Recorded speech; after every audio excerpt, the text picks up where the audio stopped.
On May 25, 1991, at approximately 2:47 in the morning, a resident advisor at North Hall Dormitory on the campus of Eastern Michigan University made a phone call that would launch one of the most perplexing missing persons investigations in American history. The door to room 219 was standing wide open, the lights were on, the television was playing an infomercial at low volume, and 19-year-old freshman Jennifer Hammond was gone. Her keys were on the desk. Her wallet was in her purse. Her shoes were lined up neatly by the closet, but Jennifer had vanished without a trace. And what makes this case so deeply unsettling is not just that she disappeared from a locked dormitory building in the middle of the night, but that after more than 3 decades of investigation, newly declassified FBI files reveal details that completely contradict the official narrative we've been told for years. Jennifer Hammond arrived at Eastern Michigan University in the fall of 1990 with dreams of becoming a forensic psychologist. She was a Dean's List student from Traverse City, Michigan, known for her meticulous nature and her unwavering routine. Friends described her as someone who color-coded her class notes, who never missed a study session, who called her parents every Sunday evening at exactly 7 o'clock. She wasn't the type of person to suddenly walk away from her life. She wasn't struggling academically. She wasn't depressed. She had no known enemies, no secret boyfriend, no financial troubles. By every measurable standard, Jennifer Hammond was thriving, which is precisely what makes her disappearance so inexplicable. The night of May 24th unfolded like any other Friday for Jennifer. She attended her afternoon psychology lecture, grabbed dinner at the dining hall with her roommate Sarah Chen around 6:30, and returned to their dorm room to study for an upcoming organic chemistry exam. Sarah later told investigators that Jennifer seemed completely normal that evening, perhaps even more upbeat than usual, because the semester was nearly over and she was looking forward to spending the summer back home working at her father's accounting firm. Around 10:15, Jennifer told Sarah she was going to take a shower. The communal bathroom was just down the hall, maybe 30 feet from their door. Sarah was listening to music on her headphones, working on an English paper, when Jennifer left the room carrying her shower caddy and wearing her bathrobe and slippers. Here's where the timeline becomes critical, because multiple witnesses placed Jennifer in that bathroom between 10:15 and 10:40. 3 other girls were in there at various points, brushing their teeth, washing their faces, the mundane rituals of college life.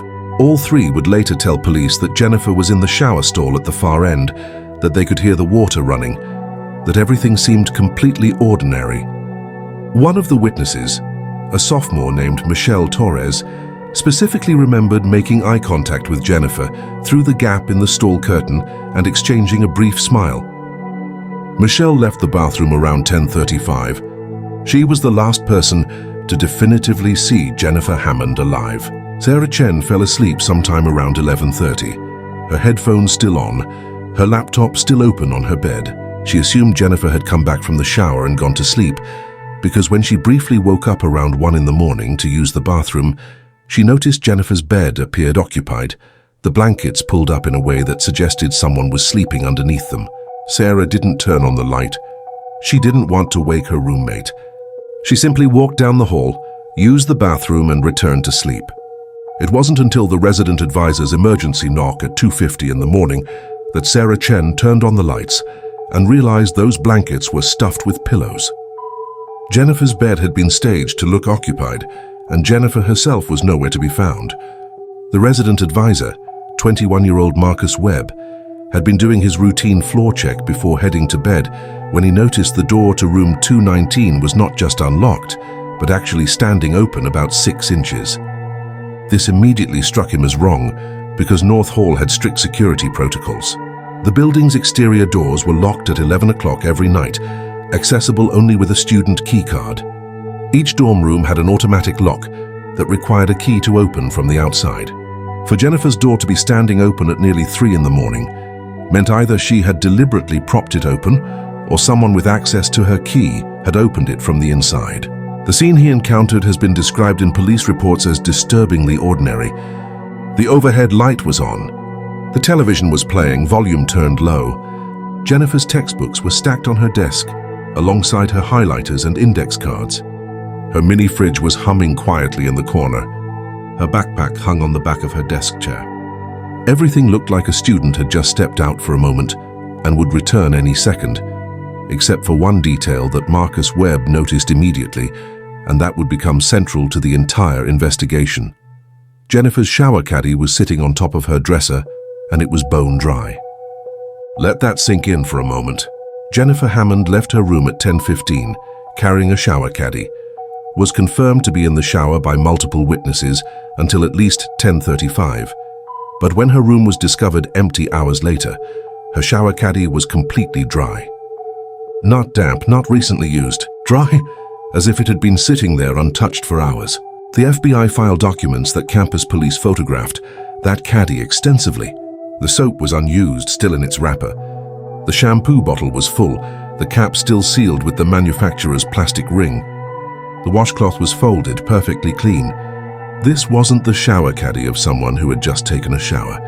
This was a completely different caddy, or the same caddy that had been meticulously cleaned and restaged. Campus police arrived within 20 minutes of Marcus Webb's call. They searched the building floor by floor, knocked on every door, checked every bathroom, every study room, every common area. They found nothing. Jennifer's student ID card registered an exit swipe at the north entrance of the building at 11:03 p.m., but there was no corresponding entry swipe showing she had returned. The card access system showed no further activity on her ID after that timestamp. According to the electronic record, Jennifer Hammond had left North Hall at 11:03 and never came back. But her belongings told a different story. Her room key was on her desk. Her wallet containing her driver's license and $43 in cash was in her purse. Her winter coat was hanging in the closet, even though it was a cool Michigan night, probably in the low 50s. If Jennifer had left the building voluntarily at 11:03, she had done so wearing only a bathrobe and slippers, carrying nothing, which made absolutely no sense. The investigation moved quickly in those first 72 hours. Jennifer's parents, Robert and Susan Hammond, arrived on campus by Saturday afternoon, and by Sunday morning the case had escalated to the Michigan State Police with FBI consultation. Search teams combed the surrounding area. Bloodhounds traced Jennifer's scent from her dorm room to the north entrance, then out onto the sidewalk, where the trail went cold near the visitor parking lot. Investigators conducted hundreds of interviews with students, faculty, campus security, maintenance workers, anyone who might have seen something unusual that Friday night.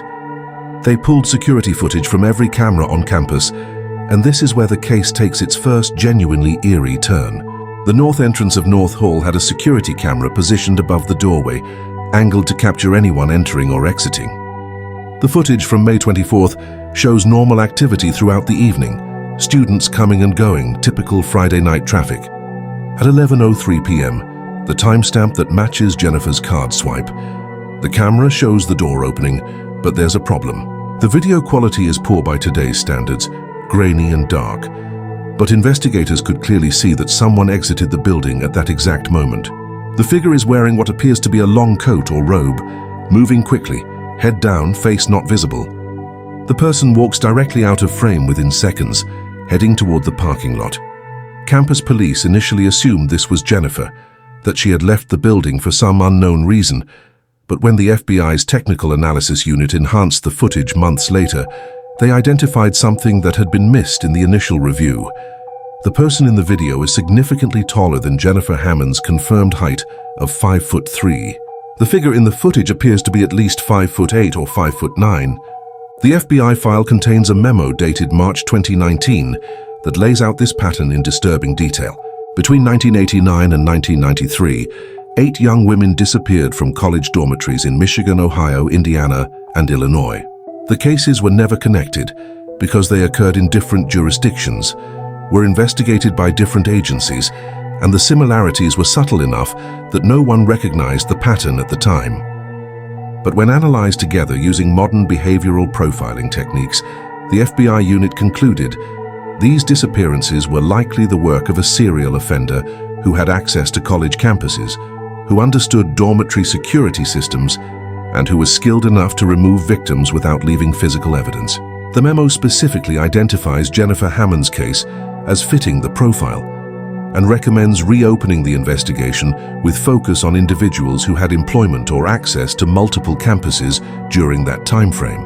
This revelation changes everything we thought we knew about Jennifer's disappearance. This wasn't a random tragedy. This wasn't a case of a young woman making a poor decision or encountering the wrong person at the wrong time. This was potentially a calculated, premeditated abduction by someone who had done this before and would likely do it again. The FBI profile suggests the perpetrator was probably a white male between 25 and 40 years old at the time, someone who worked in a capacity that gave him legitimate access to college buildings, perhaps a maintenance worker, a contractor, a security consultant, or even a graduate student who moved between campuses. The profile notes that this individual would have been organized, intelligent, and socially competent enough to move through campus environments without attracting suspicion. In 2021, the FBI file shows that agents conducted a new round of interviews with former Eastern Michigan University employees who had worked on campus during the 1990-1991 academic year. They were specifically looking for individuals who had left employment shortly after Jennifer's disappearance or who had moved to other universities in the region. One name that appears repeatedly in these interview summaries is Thomas Ridgway, a contracted security systems technician who performed maintenance on card access systems for multiple universities in the Midwest.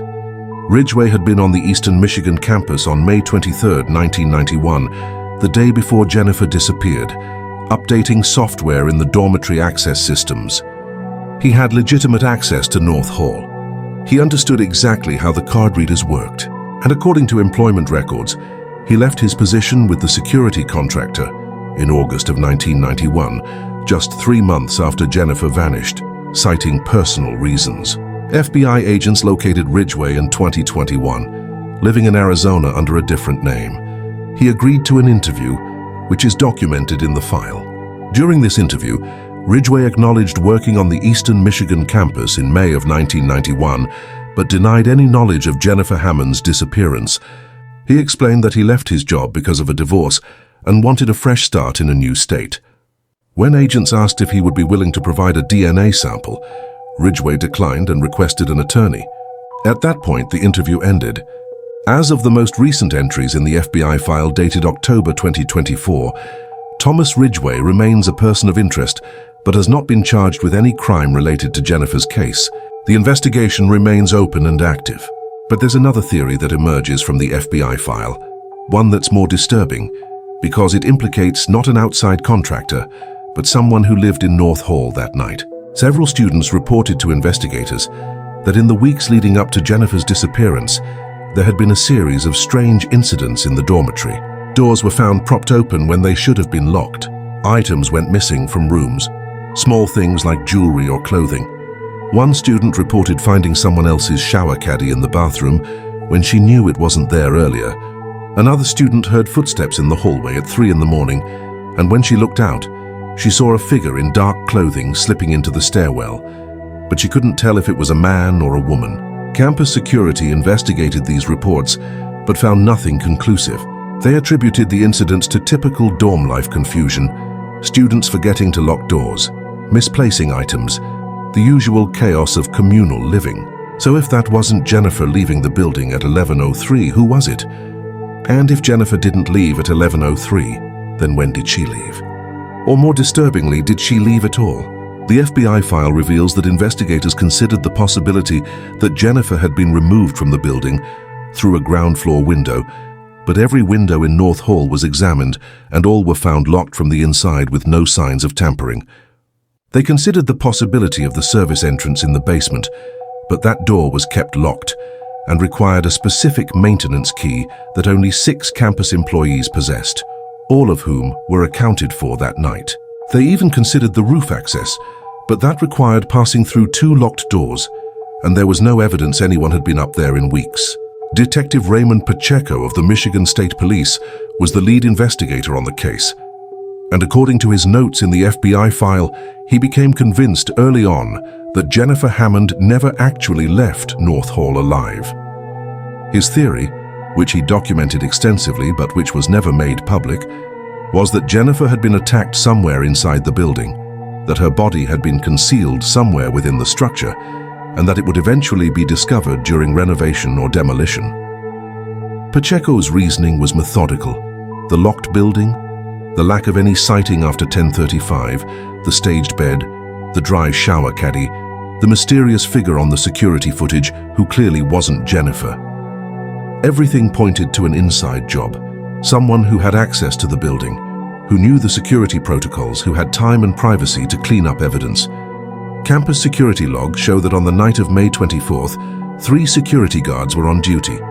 Dennis Kramer, who was stationed at the main campus security office, Patricia Yates, who was conducting vehicle patrols of the parking lots, and Michael Sorensen, a part-time guard who was assigned to foot patrol of the academic buildings.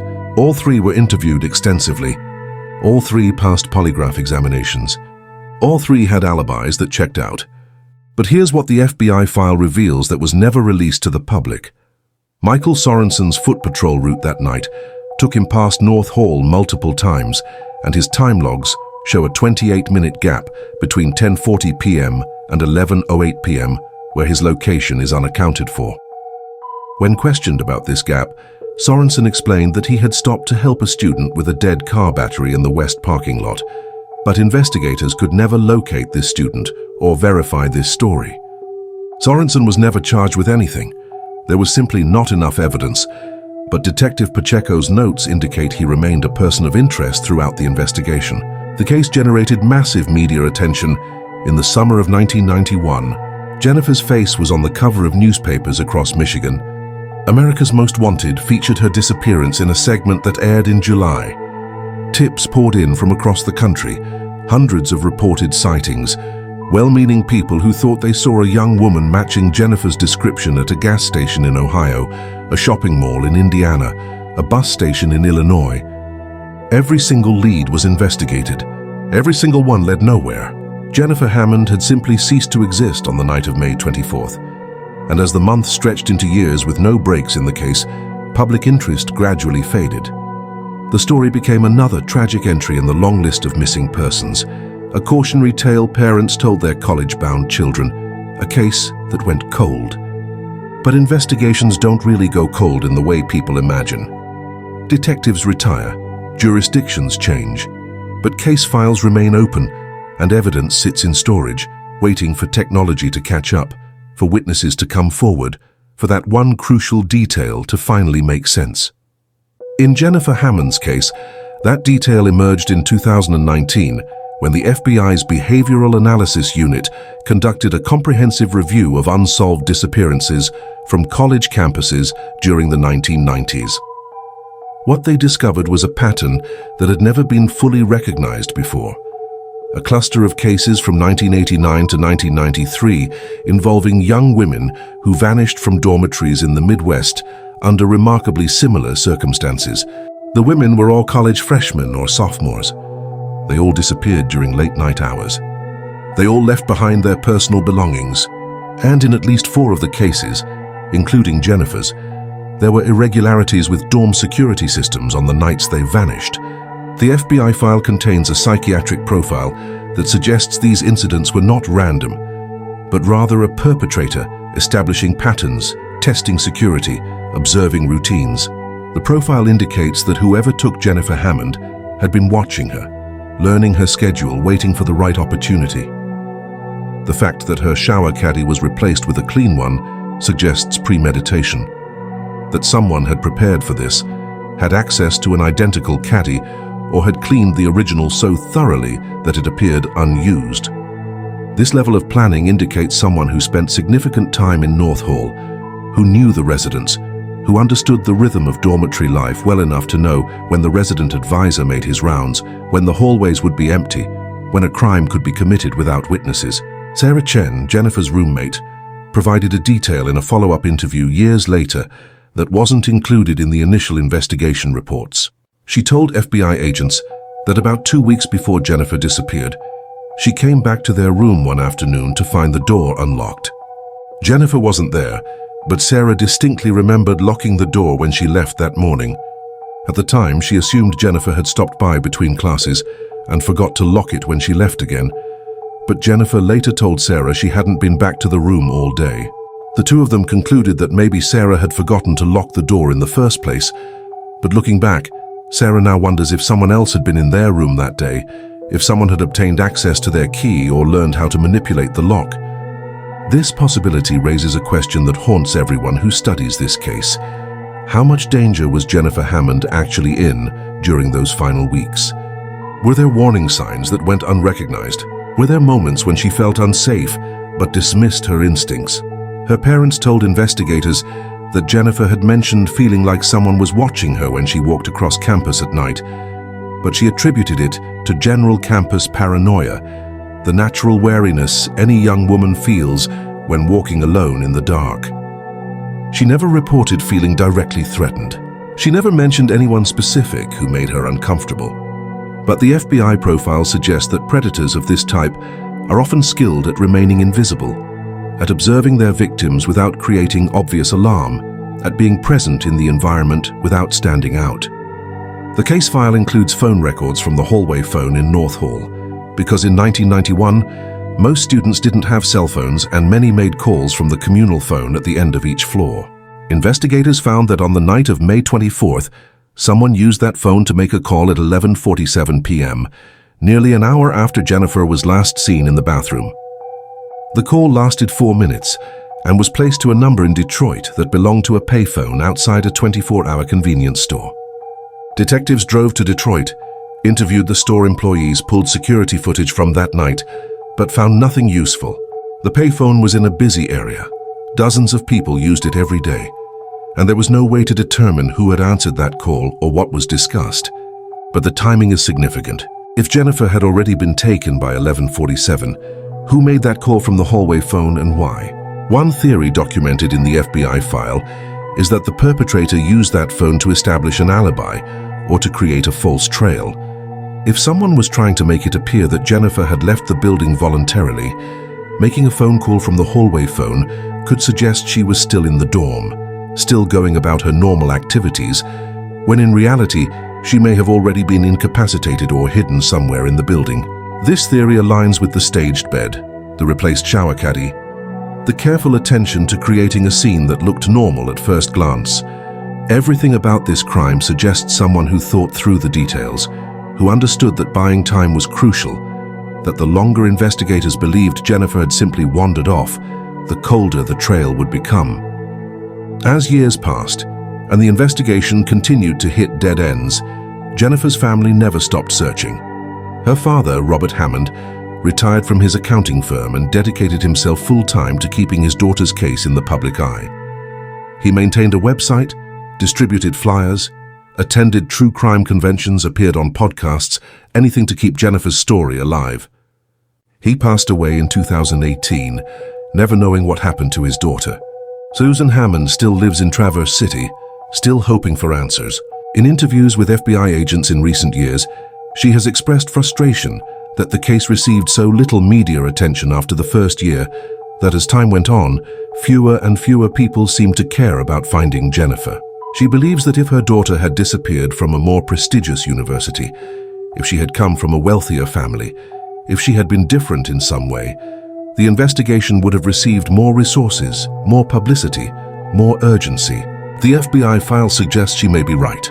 Internal memos discuss the challenges of investigating a disappearance that occurred before modern surveillance technology, before cell phone tracking, before the kind of digital forensics that make contemporary investigations so much more effective.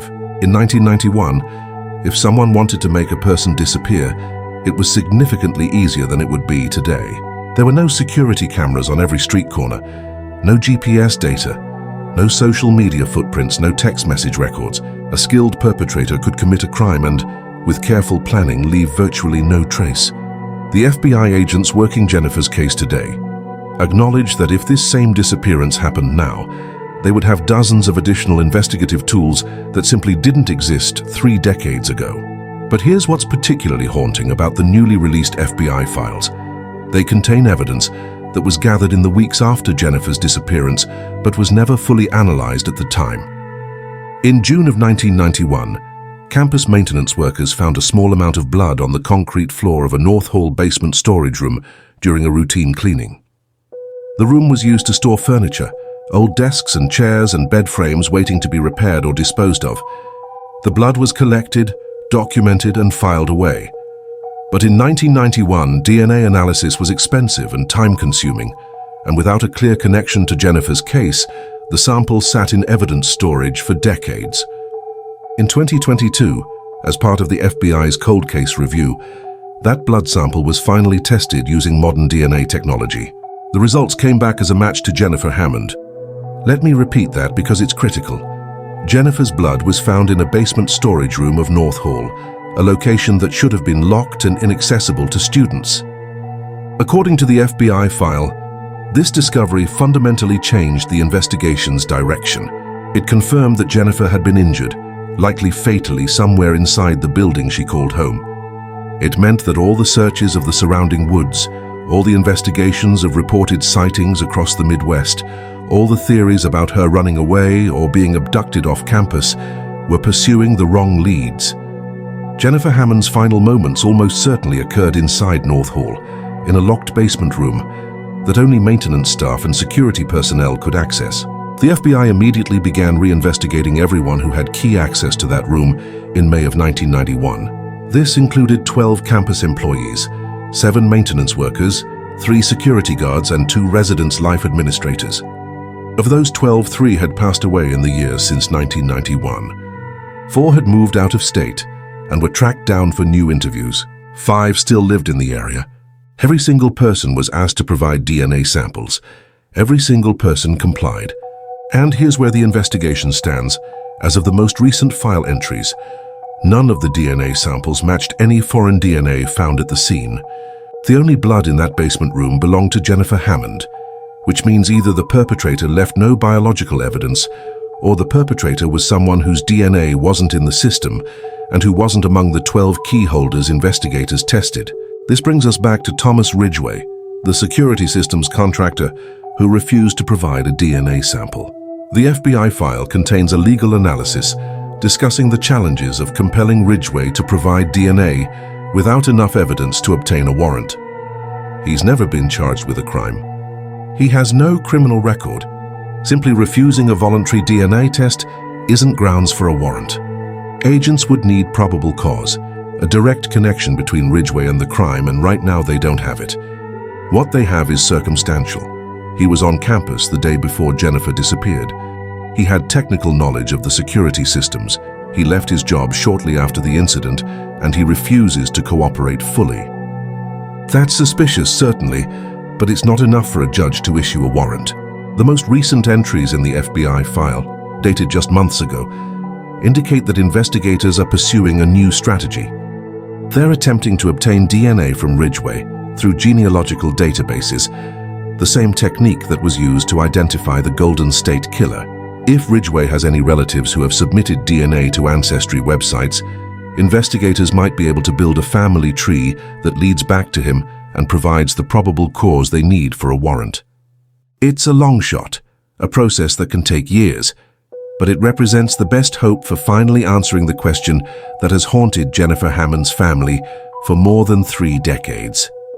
What happened in North Hall on the night of May 25th, 1991? Here's what we know for certain, based on the evidence in the FBI file.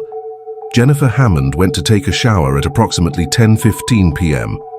She was seen by multiple witnesses in the communal bathroom until at least 10:35 p.m. At some point between 10:35 p.m. and 11:03 p.m., Jennifer was attacked, likely in or near that bathroom. She was injured severely enough to leave blood evidence in a basement storage room. Her body was removed from the building, presumably in the early morning hours when the dormitory was quiet. The perpetrator staged her room to make it appear she had returned from the shower and gone to bed. The perpetrator used her student ID card to register an exit from the building at 11:03 p.m., creating a false timeline. And then Jennifer Hammond was gone, erased from existence with the kind of thoroughness that only comes from careful planning and intimate knowledge of the location. The question that investigators still can't answer is why. Why Jennifer? Was she specifically targeted, or was she simply in the wrong place at the wrong time? The FBI profile suggests she may have been targeted. that the perpetrator had been watching her, but there's no clear motive. Jennifer had no known enemies, no stalkers, no jilted romantic interests, no one in her life who wished her harm. Her friends and family describe her as universally well-liked, the kind of person who went out of her way to be kind to everyone. If she was chosen deliberately, it seems to have been for reasons that had nothing to do with who she was as a person, and everything to do with what she represented, a vulnerable target, living in an environment the perpetrator knew how to exploit. There's a moment in the FBI file that captures the tragedy of this case with devastating clarity. It's a transcript of an interview with Jennifer's mother, Susan, from 2023, more than 30 years after her daughter vanished. The agent asks Susan what she wants people to know about Jennifer, and Susan's response is simple. I want people to know that she existed, that she was real, that she had dreams and plans and people who loved her. She wasn't just a mystery or a cold case or a story to talk about on the internet. She was my daughter, and somewhere someone knows what happened to her. Someone has lived with that secret for 30 years. And I need them to understand that every single day without answers is another day of torture for our family. I'm 73 years old. I don't know how much longer I have. I just want to know where my daughter is. I just want to bring her home. As of today, Jennifer Hammond's case remains open and active with the FBI. The Behavioral Analysis Unit continues to investigate the possibility that her disappearance is connected to the cluster of similar cases from the early 1990s. Thomas Ridgway remains a person of interest. The blood evidence from the North Hall basement has been preserved and continues to be analyzed using the latest forensic techniques. And somewhere, whether in a file cabinet, a memory, or a grave that's never been found, the truth about what happened to Jennifer Hammond on May 25, 1991 is waiting to be discovered. The FBI files reveal something that those of us who follow these cases already know but sometimes forget. These investigations never truly end. Detectives retire, but the files get passed on. Technology advances and old evidence gets retested. Witnesses age, and sometimes their memories shift or they finally decide to speak up about something they've been hiding for decades.